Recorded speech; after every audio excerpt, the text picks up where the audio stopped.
Hello students, welcome to EPG Pathshala. I am Professor Tejendra Sharma from Department of Commerce, Kurukshetra University, Kurukshetra. Today we are going to discuss about discipline in the context of international human resource management. After completing this module, you will be able to understand the concept of discipline in international human resource management, understand the objectives and features of discipline in multinational companies, and know about discipline, its causes, acts, type of punishment and procedure of disciplinary action. Introduction. Every activity in an organization must be conducted in an order. Every organization, whether it is domestic or international, makes certain set of rules and regulations for smooth conduct of its operations. It usually follows a code of conduct.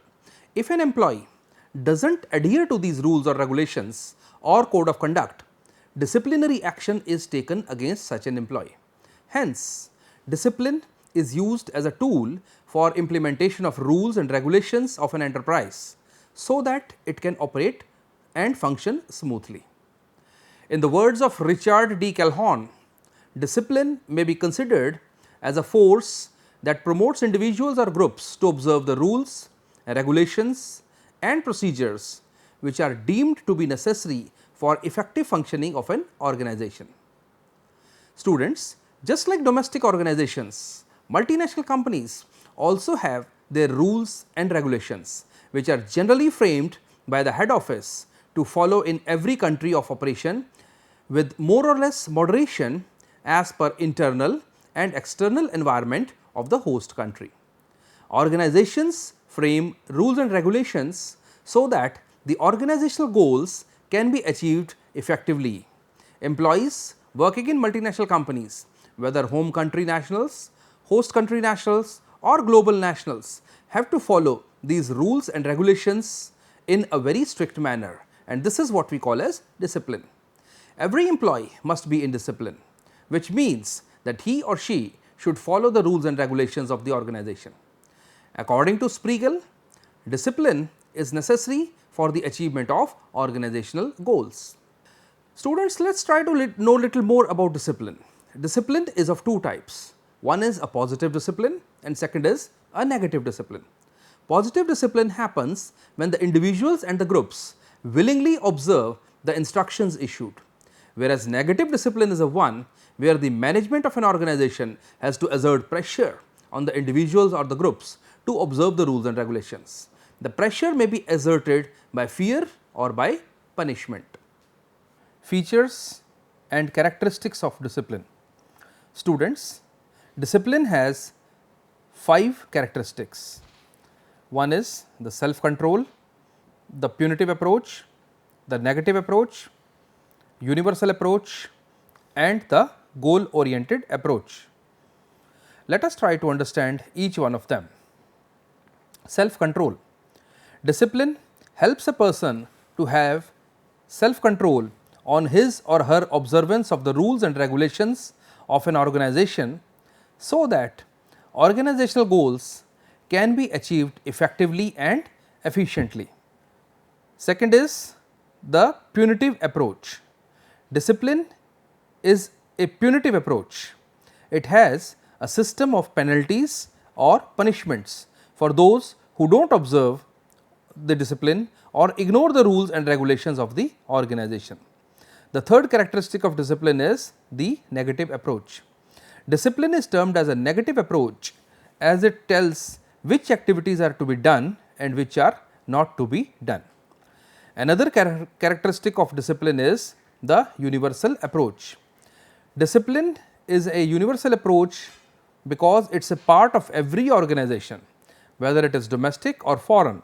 It requires every employee, whether it is the host country or the home country or other expatriates, to follow discipline in the organization. And the last characteristic of discipline is that it is goal oriented. Discipline in an organization is observed to achieve the organizational goals in an efficient and effective manner. Students, let us try to understand the objective of discipline in the international human resources. The discipline helps to ensure the observance of rules and regulations of the organization to achieve the organizational goals. It also aims to ensure the orderly flow of activities in the organization. Another objective is to bring a parity between the host country and the nationals and foreign nationals working in the organization. The next objective of discipline is to create the environment of mutual trust and respect. Then discipline also aims to increase the efficiency of employees as well as the organizations. It also aims to maintain organizational harmony and peace, and also increases the tolerance level of the employees. Discipline also aims to motivate the employees willingly accepting to follow the rules and code of conduct of the organization. Discipline also aims to punish the employees for not adhering to the rules and regulations of the organization. It also aims to avoid any disturbance on the part of human resources like strikes, lockouts, etc., for smooth functioning of the organization. Discipline also aims to develop cooperation amongst employees of different origins and views. It also aims to ensure a system of progressive penalties in the organization. Penalties may range from oral warnings to written warnings or even suspension or discharge from the employee. Essentials of a good disciplinary system. Students, let us try to understand the essentials of a good disciplinary system. A good disciplinary system aims at motivating the employees to observe willingly the rules and regulations of the organization. It should become a fair habit of the employees to observe discipline in the organizations. Following are the essentials of a good disciplinary system. The first essential is the fair action, the tactful action, impersonal discipline, review of system, proper system of discipline, quick action, clarity and understanding of the rules and regulations, proper knowledge of the rules and regulations, proof of misconduct, knowledge of punishment and penalties, and training and supervision. Let us try to understand this in little more details. Clarity and understanding of rules and regulations. The first basic essential of a good disciplinary system is that the rules and regulations should be clear and easy to understand for all the employees of the organization. In case the rules and regulations are not properly understood by the employees, they are not likely to be observed as well. Then there should be proper knowledge of the rules and regulations. The rules and regulations should be properly communicated across to the employees. Every superior must have the knowledge about various rules so that he can communicate them properly to the subordinates. The rules should be given in the written form, particularly in the large concerns. However, they can be communicated orally as well in the small organizations, but written rules are always preferable. Then knowledge of punishment or penalties. The penalties or punishments in case of non-observance of rules and regulations should be communicated properly, as because of the fear of payment and penalties, the employees will observe the rules properly. Proof of misconduct. Managers and supervisors should have a written proof of misconduct and non-observance of the rules. It acts as a proof of taking disciplinary action against the offender. The information may contain the date, time, location of the incident of misconduct, facts of the incident, effect of misconduct, employees representation, witness, etc. Training of supervisors. The supervisors or executives should be properly trained so as to understand the proper use of discipline. They should know how and when and how to take the action for the offenders. Quick action. Quick action should be taken at the time of happening of the misconduct or violation of rules and regulations. The incident of misconduct should be immediately inquired into and the offender should be punished accordingly. In case of delay in action, it will not help in achieving the purpose of discipline. The mistake or violations will happen again and again. Hence, an immediate and quick action is required. Proper system of discipline. For taking disciplinary action, there should be a properly defined system. In case of misconduct, it should be reported immediately to the concerned officer. Immediate inquiry should be held and causes of non-observance of rules should be found.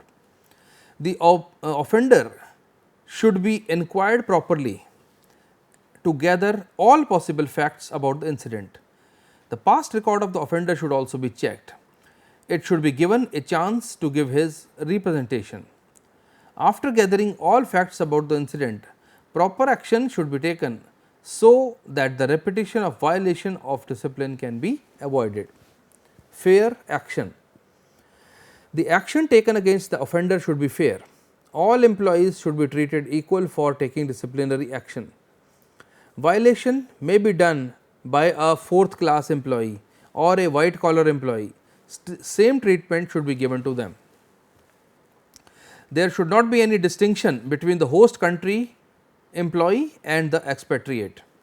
Generally, the expatriates, particularly the parent country nationals, should consider host country nationals as equal to them, and rules must be the same for everybody in the organization. Tactful action. Disciplinary action should be taken very tactfully. It should be taken privately, not in the front of other employees or colleagues of the offender. The offender should be informed well before taking action against him, and his representation should also be considered. Impersonal discipline. The disciplinary action should be taken against the indisciplined behavior of the employees and not to the personnel themselves. The purpose of disciplinary action is to rectify their behavior than punishing the employees. The management should encourage self-control and self-discipline amongst the employees for this purpose. Review of system. All rules, regulations, policies, etc. should be reviewed at regular interval so as to ensure that these are updated with the changing conditions. In case of repeated violence of a particular rule or regulation, the cause of indiscipline should be found out, and if needed, the modification of the rules may be done as per the prevalent conditions. Students, now let us try to understand various types of discipline. There are basically three types of discipline. One is the positive, second is negative, and third is the self-discipline. Let us try to understand each of these types of discipline in little more detail. Negative discipline. Negative discipline is punitive and corrective. Under negative discipline, punishments and penalties are used to force the employees to observe the discipline. Negative discipline includes punishment and penalties like fine, layoff, transfer, demonstration, etc. Negative discipline leads to punishment and penalties like fine, layoff, transfer, demotion, etc., which is a kind of forced discipline. Through the fear of punishment and penalties, there may be more observance of rules and regulations, but it can also cause the resentment amongst the employees. It requires constant supervision on the part of management, which results in wastage of time and resources. Another type of discipline is the positive discipline. Positive discipline creates such an environment in the organization so that the employees willingly observe the rules and regulations. Positive discipline includes the system of rewards and effective communication and leadership system in the organization. Positive discipline is more effective than the negative discipline. Positive discipline helps the employees to have more freedom and enjoy higher degree of self-expression in order to achieve the organizational objectives and goals. Self-control or discipline. It is a type of training through which employees learn self-control and discipline. They adjust themselves as per the needs or demands of the organization. Self-discipline aims at correcting, molding or strengthening rather than punishing the employees. A self-respecting employee will be better than the other one. In case of a multinational company, the expatriate or the host country are generally self-controlled or disciplined, as they are much more conversed with the organizational goals. Students, let us try to understand the difference between positive and negative discipline. In terms of concept, the negative discipline, the employees are forced to observe the rules and regulations of the organization due to the fear of punishments or penalties, whereas in the positive discipline, the employees themselves observe the rules and regulations in the organization. They believe in support discipline. In the context of scope, the negative discipline includes the negative forms like warnings, fines, demotions, layoffs, etc. Whereas the positive discipline includes rewards, cooperations and two-way communication. In context of supervision, negative discipline requires close supervision for the employees to make them follow the rules and regulations properly, whereas positive discipline does not require any supervision and the employees themselves exercise the self control. In terms of nature, the negative discipline is forced and employees are forced to observe the rules and regulations, whereas positive discipline is voluntary in nature and the employees accept the rules and regulations voluntarily. In terms of the effects, negative discipline affects the health of the organization as it brings frustration amongst the employees, and the positive discipline, the employees will be motivated to work to the maximum possible extent. In terms of conflicts, there is a possibility of conflict in the case of negative discipline, whereas in the case of positive discipline, there is a lesser chance of conflict between the employees and the organizational goals, as there will be a harmony. Indiscipline. Indiscipline refers to non-observance of rules and regulations in an organization. Indiscipline or misconduct can be done by the host country nationals, home country nationals or global nationals. In the following sections, we will discuss about the causes of indiscipline, acts of indiscipline and types of punishments. The causes of indiscipline or misconduct in the multinational companies. Students, there are many causes of the indiscipline in the multinational companies. Let us try to understand each one of them. The first cause is the absence of the code of conduct. There can be unfair practices. There can be non-adjustment with the new environment. Another cause can be the strong unionism. There can be delay in taking of action and lack of proper supervision. There can be ignorance of the personal problems of the employees, delays in setting of the grievances and also the policy of divide and rule which the firms might follow. Absence of code of conduct. The absence of a well defined code of conduct leads to indiscipline. This creates confusion in the minds of the employees. There is no direction on how to deal with indiscipline in the organizations, which may further lead to discrimination with the employees. Second cause can be the unfair practices. Sometimes the parent country may indulge in unfair practice like discrimination in salaries and wages between the host country nationals and the home country nationals, discrimination in the allocation of work assignments, delay in the wage payment, taking excess work than the norms without paying the excess wages.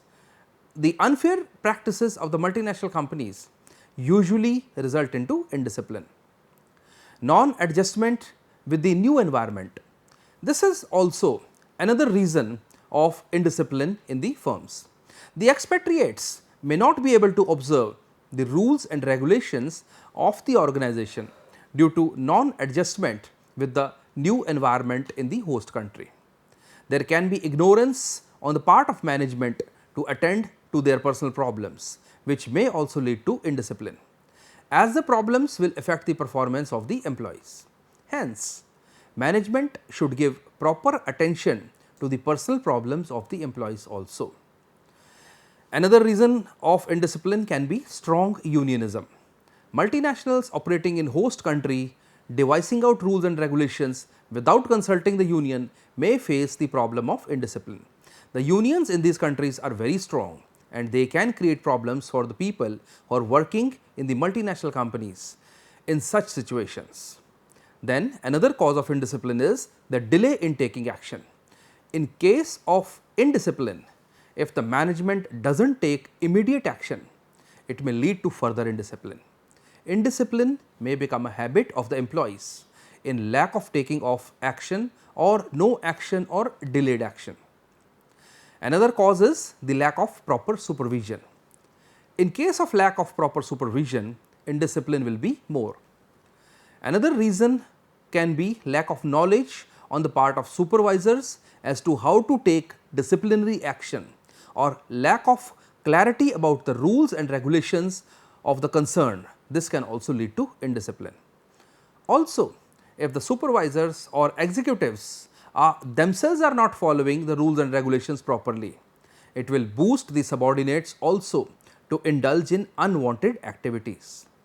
Ignorance of personal problems of the employees. As we have discussed earlier, if the management is not attending to the personal problems of the employees, whether it is the expatriates or the host country nationals, the employees will be under tension, and because of these problems, their behavior will also be affected. Hence, this can also lead to undesired activities. Another cause can be delay in settling the grievances. Delay in settling the grievances of the employees will also affect the behavior of the employees. They will feel dissatisfied and their morale levels will be low. This may further lead to indiscipline. Hence, the grievance of the employees should be redressed in time. At times, the management can also follow a policy of divide and rule. Sometimes the multinational companies operating in the host country follow the discriminating policies towards expatriates and the host country nationals working in the organizations. The purpose may be to divide and rule. It creates some kind of quarrels and indiscipline amongst the employees. Misconduct or discipline refers to the violation of rules and regulations of the organization.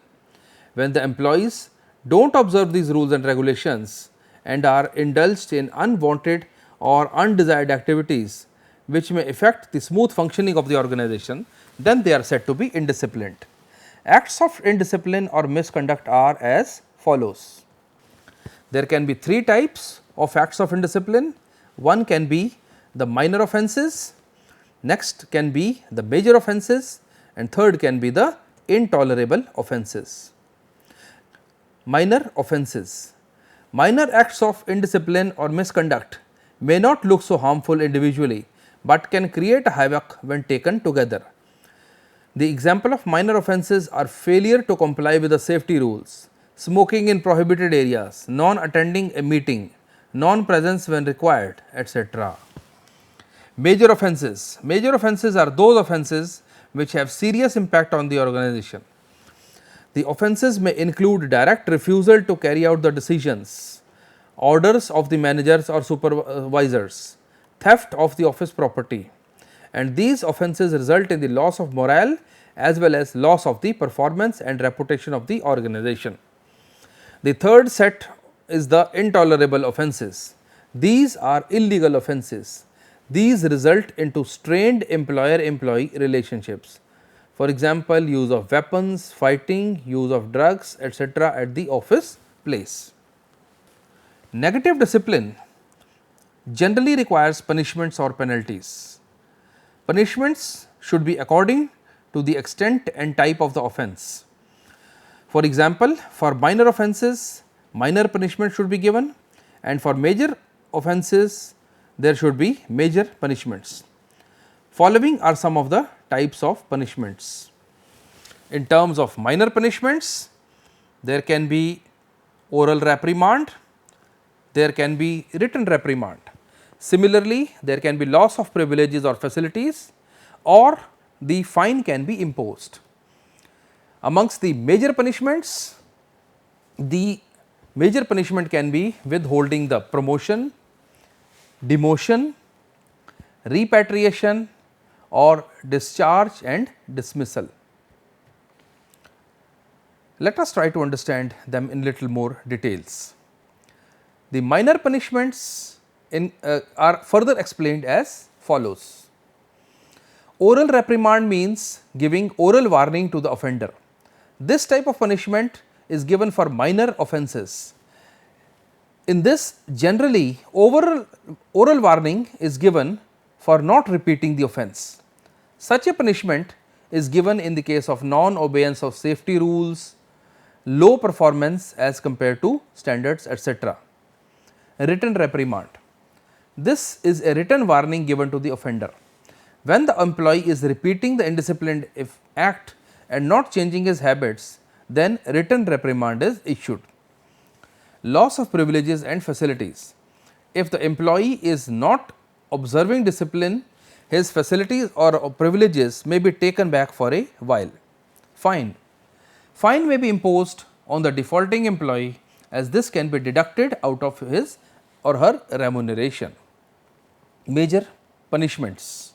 Students, major punishments are taken in the major incidents of indiscipline. So, withholding promotions for major offences can be done. The foreign assignments of the employees and promotions can also be held back. Demotion. Demotion means reducing an employee to the lower grade from his current position. An organization can demote the employees at the default. If the expatriate is at a fault, his counterpart, host country national, can be given a superior position. Repatriate. Home country national, if he is at a fault, can be repatriated back to the home country. Discharge.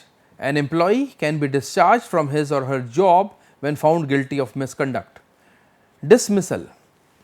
This is used as an extreme punishment in case of severe offence.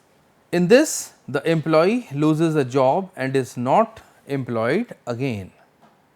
Procedure for disciplinary action in multinational companies.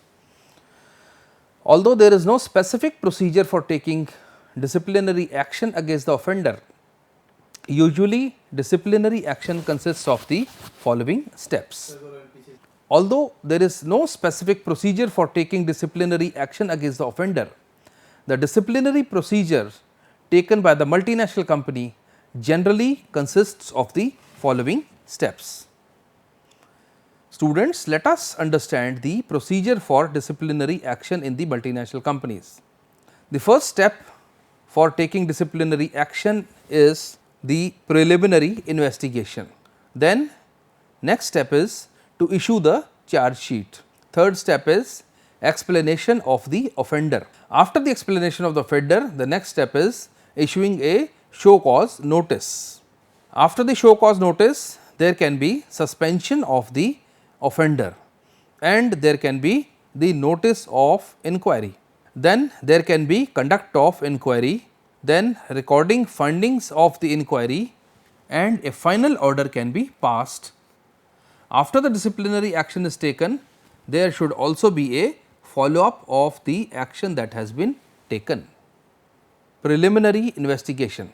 A preliminary investigation is held to find out the existence of misconduct or indiscipline. The investigation collects all the necessary facts and information about the incident. Issue of charge sheet. Once a misconduct is found, charge sheet is issued to the offender. It serves a notice to the offender about the charge. The charge sheet must contain the information about the misconduct. Although charge sheet has an explanation which can be called from the employee to present his views or representation. If there are more than one charges, each charge should be clearly specified in the charge sheet. Explanation of the offender. Once the employee gives his reply to the charge sheet, his or her explanation is considered. If the superiors are satisfied with the explanation, no further disciplinary action is taken. However, if the management is not satisfied, it serves the show cause notice. Show cause notice is served to the employee to give another chance to account for his misconduct and disapprove the charges levied against him or her. Next step is suspension of the offender. Depending upon the seriousness of the charges, the offender may also be suspended. In India, as per Industrial Employment Standing Orders Act 1946, the suspended worker is to be paid subsistence allowance equal to 1/2 of his wages for the first 90 days of suspension and 3/4 of the wages for the remaining period of suspension, provided any delay in the completion of disciplinary proceeding is not due to offender's conduct. Notice of inquiry. If an offender has admitted the charge, the management can go further for giving punishment to the employee without any further inquiry. But if the offender did not admit the charge, the management will have to hold an inquiry to investigate further into these charges. For this, advance notice should be served to the offender indicating the date, time and venue of the inquiry so that he can prepare his case. Let us learn little bit more on this, on how to conduct an inquiry. An impartial and responsible officer should be appointed to conduct the inquiry. He or she should start the proceedings and examine the witnesses. Employee concerned should be given an equal opportunity to be heard and to cross examine the witnesses. Recording of the findings of the inquiry. After the process of inquiry is over, it is the responsibility of the inquiry officer to record his findings and their reasons. Final order. On the basis of the findings of inquiry, past record of the employee and the extent of misconduct, the management should decide the final punishment and it should be communicated with the date from which the punishment will be effective. The next step is the follow up. After taking disciplinary action, a follow up action should also be taken and the effects of disciplinary action should be found out. So, students, now I will summarize what all we have learnt in this module for you. Discipline refers to observance of rules and regulations of the organization. Like other enterprises, multinational companies also frame their rules and regulations which are expected to be followed by the employees, whether they are the host country nationals, home country nationals or the global employees. Discipline may be negative or positive. Negative discipline means forced discipline in the fear of punishments or penalties makes the employees to observe the rules and regulations in the organization, while the positive discipline means when the employee willingly accepts the rules and regulations and observe the discipline voluntarily. Positive discipline is preferred to as it supports the mutual respect and cooperation amongst the employees. With the changing conditions in business and due to globalization, it is essential for every organization to frame its policies and procedures with full involvement of the employees. Thank you.